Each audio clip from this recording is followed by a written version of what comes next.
This is one of the most requested videos on this channel. And honestly, it took forever to dig up 3 real stories intense enough. But today, I finally found them. 3 terrifying true stories that all took place during school lockdowns. It was supposed to be the easiest day of the week, Friday, 7th period calculus. Spring break was right around the corner, and every kid in that room was mentally already on vacation. We didn't even have a test.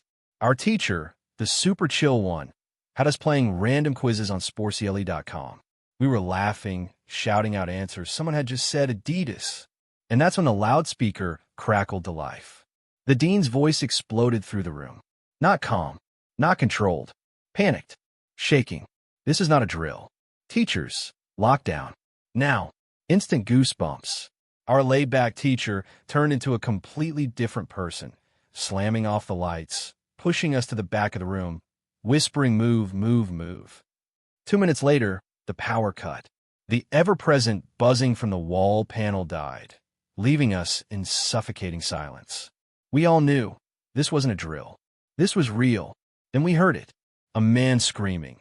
Not words at first, just raw, animalistic rage echoing down the hallway. 2 girls burst into tears instantly. The screaming grew closer, and then he started banging on the lockers. "I'll kill all of you." I've never felt fear like that. My heart was beating so loud I was terrified he'd hear it through the door. The banging moved to our classroom door. One girl sobbed "No." The man slammed and kicked the door again and again, yelling, "Open up." It felt like it lasted forever, but eventually the footsteps faded, his screams drifting down the hallway until we couldn't hear him anymore. 10 minutes later, though it felt like 30, the dean came back on the intercom. A mentally unstable man had walked straight into the school and assaulted the woman at the front desk. No one knew if he was armed. No cameras. No security. Nothing. The teachers were told to resume class like normal, just keep the doors locked. But here's the part that haunts everyone. That night, a janitor found the man sleeping in a storage closet, and sticking out of his pocket was what looked like a .44 Magnum. By the time police arrived, he was gone. No one knows if he was ever caught. My school had 2 lunch periods. I was in the 6th grade one. It was an overcast, rainy October day, totally normal, until we heard 4 booming sounds outside. I thought it was thunder, but everyone else screamed, and campus security ran in shouting. Inside the multipurpose room, now, kids threw their lunches away, trays clattering, everyone panicking. The back wall of the multipurpose room was all glass, so staff sprinted to close every curtain while adults guarded every exit. My friend Eric managed to ask what was happening. He came back pale as a ghost. "There's a man across from the school. He's mentally unstable. He's threatening to kill himself. And he said he'd shoot the cops if they try to evict him." We later found out something worse.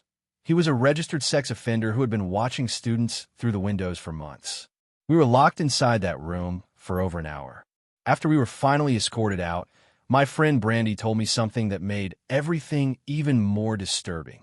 The previous Halloween, she saw the same man standing at his window, cutting his arm, using his own blood to write, "Don't come here or I'll kill you." Everyone assumed it was a Halloween decoration. It wasn't. I'm 22 now and working in my old high school as a computer intern in the basement, basically the server room. Nice little office, AC, mini fridges, quiet. My coworkers Dave and Gary were upstairs, so I was alone when my phone rang. The front office whispered, "We're in lockdown. Someone armed might be inside the school." There was no door to my office, just an open wall. The basement exit didn't even have a working lock. I turned off every light and hid in the darkness. For 20 minutes, I sat there with my phone dimmed, checking for messages but hearing nothing. Then the basement door creaked open. Heavy footsteps thudded down the stairs. They entered the office. I slid under the desk, holding my breath. And then my phone dinged, loud, echoing through the basement. The footsteps moved toward me. I panicked and crawled out, throwing my hands up, begging, "Please, please don't hurt me." A man grabbed my arm, red plaid shirt, red and black cap. "It's okay. I'm just hiding too. Do you know if there's another exit down here?" Something fell off. I asked who he was. He hesitated. Just a dad picking up his son. A teacher told me to hide. Then I checked my phone. The message that dinged said, "Dude, this is insane. Some guy in a red shirt and hat shot Mr. Buckley. He has a gun. Don't come upstairs." I looked up at the man. He saw the fear in my face. Before he could react, I ran. A deafening gunshot exploded behind me, the bullet ricocheting off metal. But I made it up the stairs and out. Police were already at the exits. They caught him the moment he tried to escape through the basement door. Mr. Buckley survived, but the sound of that gunshot, it still echoes in my head.